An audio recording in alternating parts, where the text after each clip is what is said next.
અનેક આગેવાનો જે વર્ષોથી જાહેર જીવનમાં સામાજિક જીવનમાં રહ્યા છે, એમણે હંમેશા બે ત્રણ વાતોમાં જ ભાર મૂક્યો છે અને સમાજના જે મહત્વના પાયાની વાત છે એની જ હંમેશા વાત કરતા રહ્યા છે. અને અમે પણ જ્યાં સુધી આ સમાજ શિક્ષિત બને, સંગઠિત બને, એક બને, પ્રમાણિકતા અને નિષ્ઠાથી પોતાના જીવનમાં જે કમાયેલું એનો સદુપયોગ કરે અને દીકરા દીકરીઓને ભણાવવા પાછળ એનો ખર્ચ કરે, દીકરા દીકરીઓમાં સદવિચારોની સાથે, શિક્ષણની સાથે સંસ્કારોનું ભાથું પણ અહીંયાથી સંતો કહેવાના છે, પણ સંસ્કારોનું ભાથું પણ ઘરમાંથી આપજો. કારણ કે સમયને પરિવર્તનની સાથે સાથે અમે જ્યારે જાહેર જીવનમાં છીએ ત્યારે અનેક વખત અમને સાંભળવા મળે કે સવારમાં જાગીએ ને પહેલી રજૂઆત હોય તો કે આજે ઝઘડો થયો છે, આજે આ ભાગી ગયા છે, આજે આ પ્રશ્ન થયો છે. પોલીસ ખાતા અને અમુક પાછળનો જે આપણો ખર્ચ થાય છે, સાવ બિનજરૂરી વ્યર્થ ખર્ચ પાછળ ખૂબ નાના અઢળક પૈસા આપણે ખર્ચી નાખીએ છીએ. એવામાંથી બહાર આવી શિક્ષણની સાથે મેં આપણે કહ્યું સંસ્કારો અને ચારિત્રનું ઘડતર થાય, એના માટેનો આપણે સૌએ સાથે મળીને આનું અભિયાન શરૂ કરવું પડશે. અને નવા વર્ષમાં જ્યારે દર વર્ષે સમૂહ લગ્ન સમિતિના બધા મિત્રોને મારે સલાહ નહીં પણ તમારા ધ્યાન ઉપર કે તમે દરેક વખતે આપ મળો ત્યારે આપણે એક નવો સંકલ્પ એક લેવડાવી કે આ વખતે આ વર્ષના સમૂહ લગ્નમાં નવો સંકલ્પ કરીએ આપણે બધા સમાજના લોકો ભેગા થઈને કે આ વખતે એક પ્રકારનું અભિયાન શરૂ કરીએ કે સમાજમાં એનું પરિવર્તન આવે. આ તો અમે આવીએ, બધા સંતો આવે, છેલ્લા ચાલુ વાતો કરીને અહીંથી પાછળ જતા રહીએ અને પાછળ ફરી સમૂહ લગ્ન આવે, ત્યાં સુધી વાત તો એની જ હોય. એટલે એવું મારી પ્રાર્થના વિનંતી છે, સલાહની પણ વિનંતી છે કે આવું કંઈક નવા વર્ષમાં નવા સંકલ્પ સાથે કંઈક નવું સમાજ માટે કરવા માટેનો એક આપણે સૌએ સાથે મળીને એક પ્રયત્ન કરીને અભિયાન કરીએ એ મારી વિનંતી છે.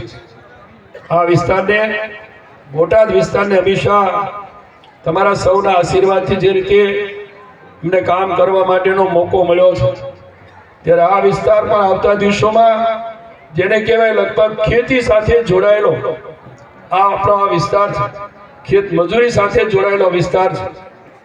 જ્યારથી રાજ્ય સરકારે આ વિસ્તારમાં મને જવાબદારી સોંપ્યા પછી લગભગ આ વિસ્તારને જસદણના એ વિસ્તારની હરોળમાં વિકાસ થાય એવા તમામ પ્રકારના આ વિસ્તારની અંદર કામ કરવા માટેનો અમે હંમેશા મેં પ્રયત્ન કર્યો છે. અને હજુ પણ તમને જાહેરમાં કહેવા માંગુ છું કે આવતા દિવસોમાં ખેડૂતો અને ખેતી સાથે જોડાયેલો આપણો સમાજ હોય કે આપણા સમાજની સાથે અન્ય સમાજના હોય, આ બોટાદ જિલ્લો અને આજુબાજુનો વિસ્તાર, મેં આપને કહ્યું ને કે બોટાદ એ જસદણની હરોળમાં આ વિસ્તારનો વિકાસ થાય એવો મારો પ્રયાસ અને પ્રયત્ન છે. અને એના ભાગરૂપે આવતા દિવસોમાં આપણે એક સમૃદ્ધ વિસ્તાર બને એના માટેનો પ્રયાસ અને પ્રયત્ન કરી રહ્યા છીએ. કદાચ તમને ઘણા લોકોને કલ્પના નહીં હોય અત્યારના આટલા આઝાદીના વર્ષો સુધીમાં એવી સરસ મજાની સિંચાઈની યોજનાઓ આપણે બનાવવા માટેનો એ મોટાભાગની મંજૂરીઓ આપી દીધી છે. આવતા દિવસોમાં આ વિસ્તાર પણ આર્થિક રીતે સિંચાઈની સાથે સમૃદ્ધ બને એ માટેના પ્રયત્નો મારા તરફથી થઈ રહ્યા છે. વિશેષ મેં આપણે કહ્યું તેમ કે વિસ્તાર તો ખેતીની સાથે સિંચાઈની યોજનાઓ મળશે એટલે સમૃદ્ધ થશે. પીવાના પાણીની યોજનાઓ પણ આ વિસ્તારની અંદર બોટાદ જિલ્લામાં ગઢડા હોય કે બાકીનો વિસ્તાર હોયમાં લગભગ આપણે મોટા ભાગની મંજૂર કરી છે અને ટૂંક સમયમાં કાં તો કાર્યરત થઈ જવાની છે. પીવાના પાણી માટે કે સિંચાઈની યોજનાઓથી આ વિસ્તાર વંચિત ન રહે એ માટે જે કંઈ કરવાનું થતું હશે આપણે રાજ્ય સરકારના માધ્યમથી કર્યું છે, અમારા વિભાગના માધ્યમથી કર્યું છે. પણ આવતા દિવસોમાં આ વિસ્તાર સમૃદ્ધ થાય અને ખેતી સમૃદ્ધ થાય, ખેડૂત સમૃદ્ધ થાય. સમૃદ્ધની સાથે સાથે જે આપણે કહ્યું તેમ કે જે રીતે શિક્ષણનો પણ અત્યારે વ્યાપ વધ્યો છે, સમાજના દીકરા દીકરીઓને આપણે ભણાવતા પણ થયા છે, એની સાથે દીકરા દીકરીઓને સંસ્કારોની સાથે ચારિત્રનું ઘડતર. અને મેં કહ્યું ને કે જે કંઈ તમે કમાઓ છો એને સારી રીતે સમાજમાં કે સારી રીતે સદુપયોગ થાય કંઈ ખોટા વ્યસનોમાં અને ખર્ચમાં પૈસા ન વેડફાય અને એ રીતે આવતા દિવસોમાં આ વિસ્તાર પણ અને સમાજ પણ સમૃદ્ધ બને એ માટેનું રાજ્ય સરકારના માધ્યમથી મારા હિસ્સે જે કરવાનું થતું હશે અને મેં આપને કહ્યું ને કે જસદણ વિસ્તારમાં જે રીતે વિકાસની યોજનાઓ બની રહી છે એવી વિકાસની યોજનાઓ બોટાદ જિલ્લામાં બને એ માટે જે કંઈ મારે કરવાનું થતું છે હું કરીશ.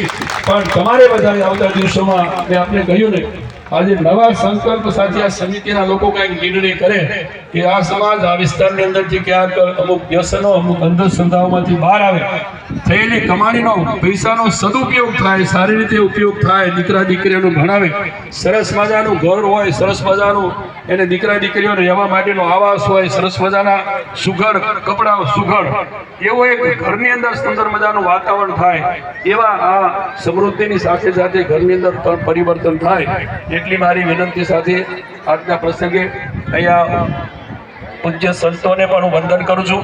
આપ સૌએ સમૂહ લગ્ન સમિતિના સૌએ મને બોલાવ્યો, મારે પણ બીજા એક સતત બીજા કાર્યક્રમમાં છું, તેમ છતાંય હું આપની વચ્ચેથી રજા લેતા પહેલા ફરી આપ સૌને મારી વિનંતી છે કે આપણે આજે સમૂહ લગ્ન સમિતિના સૌ આગેવાનો કાર્યકરોમાં ખાસ સમાજના લોકોને જે અહીંયા ઉપસ્થિત છે એ બધાને વિનંતી છે કે આજે તમે બધા મળીને કંઈક નવો સંકલ્પ અહીંથી નવું પરિવર્તન સમાજમાં થાય, નવું કંઈક લાવવા માટેનો એક અહીંથી સંકલ્પ થાય સંતોની હાજરીમાં, એવી હું તમારી પાસે પ્રાર્થના કરું છું. કારણ કે આ વિસ્તારને મેં તમને હરોળમાં કહી દીધું, જસદણને જે હરોળમાં લઈ જવા માટેનો મારો પ્રયત્ન છે અને લઈ ગયા છીએ એ હરોળમાં આ વિસ્તારને પીવાના પાણી અને બાકીની યોજનાઓ મળે એવો મારો સતત પ્રયત્ન રહ્યો છે અને એનો લાભ આ વિસ્તારના લોકોને મળે. પણ હું તમારી પાસે અપેક્ષા રાખું કે આવતા દિવસોમાં આમાંથી કંઈક પરિવર્તન થાય એવું આપણે સૌ સાથે મળીને કરીએ એટલી વિનંતી સાથે સમૂહ લગ્નમાં જોડાયેલા 39 દંપતીઓને હું ભગવાનને માતાજીને પ્રાર્થના કરું, એમનું સ્વાસ્થ્ય ખૂબ સરસ રહે, એમના જીવનમાં આગળ વધે, સુખ શાંતિ અને સમૃદ્ધિ સાથે પોતાના પરિવારનું સમાજનું સન્માન જળવાય રહે એ રીતનું એમનું જીવન રહે એવી ભગવાનને પ્રાર્થના સાથે આજના પ્રસંગે સમૂહ લગ્ન સમિતિના સૌ આયોજકોને ફરી એને શુભેચ્છા પાઠવું છું. અને જે દાતા છે, સહયોગીઓ છે, મેં સરસ મજાની કંકોત્રી વાંચી એટલે મને ખૂબ આનંદ થયો કે જેમની પાસે કંઈક છે એને આપવા, સમાજ માટે આપવા માટેનો પ્રયત્ન કર્યો છે એવા બધા દાતાઓને ફરી હું શુભેચ્છા પાઠવું, વંદન કરું છું. આપ સૌનો આભાર. ભારત માતા કી જય. વંદે માતરમ. ખૂબ ખૂબ આભાર. ઉપર આવશો અને મંત્રી શ્રી બાવળિયા સાહેબ હસ્તક આપ સન્માન સ્વીકારો. પ્રેમજીભાઈ, ભોજાભાઈ, રાજાભાઈ, જગદીશભાઈ અને નવીનભાઈને નમ્ર વિનંતી કરું આપ ઝડપથી સ્ટેજ પર આવો.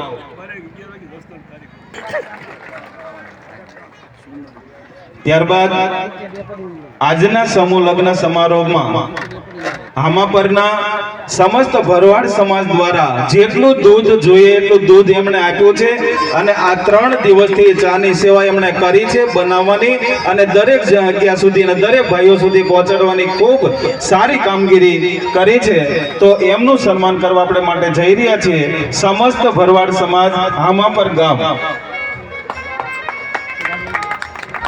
સાહેબ 10 સન્માન તમારા હસ્તે. 10 સન્માન. ભાઈ ભાંભરિયા જ્યાં હોય ત્યાંથી ઝડપથી પધારો. અલ્પેશભાઈ ડાભી, ગઢડા શહેર યુવા પ્રમુખ, અખિલ ભારતીય કોળી સમાજ. અલ્પેશભાઈ ડાભી, ગઢડા, ઝડપ રાખો. બટુકભાઈ માનસંગભાઈ, બોટાદ, હામાપર પ્રાથમિક શાળાના શિક્ષક છે. બટુકભાઈ પટેલ. ભાવુભાઈ નરસિંહભાઈ મેણિયા, નાના પાળિયાદ. ભાવુભાઈ નરસિંહભાઈ મેણિયા, નાના પાળિયાદ. મશરૂભાઈ નરસિંહભાઈ મેણિયા, નાના પાળિયાદ.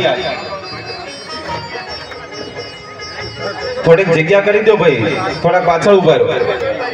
ભાવુભાઈ નરસિંહભાઈ મેણિયા. ઓકે, ખૂબ ખૂબ આભાર સાહેબ.